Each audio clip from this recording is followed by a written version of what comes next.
এই রাজা তার জাদুকরী হাত মোজা দিয়ে যাকে ছোঁয় সেই মানুষটাই পাথরের মূর্তিতে পরিণত হয়ে যায়। কয়েকদিনের মধ্যেই রাজা তার রাজ্যের সব সুন্দরী মেয়েদের মূর্তিতে পরিণত করে ফেলে। একদিন এক প্রেমিক প্রেমিকা মহলের পাশ দিয়ে যাচ্ছিল।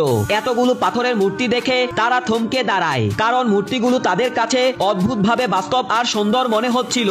হঠাৎই রাজা সেখানে এসে বলে, এই সব মূর্তি আমার নিজের হাতে বানানো, চাইলে তোমার প্রেমিকাকেও একটা সুন্দর মূর্তি বানিয়ে দিতে পারি। মেয়েটি রাজার কথা বিশ্বাস করে ফেলে এবং কোনো কিছু না ভেবে তার সঙ্গে মহলের ভিতরে চলে যায়। কিন্তু ছেলেটির মনে সন্দেহ জাগে। মহলে ঢুকার পথে সে পিছন থেকে মানুষের শব্দ শুনতে পায়। ঘুরে তাকিয়ে দেখে সেখানে শুধু মূর্তি দাঁড়িয়ে আছে, একজন মানুষও নেই। ওদিকে মেয়েটি মহলের ভিতর আনন্দে গোসল করছিল।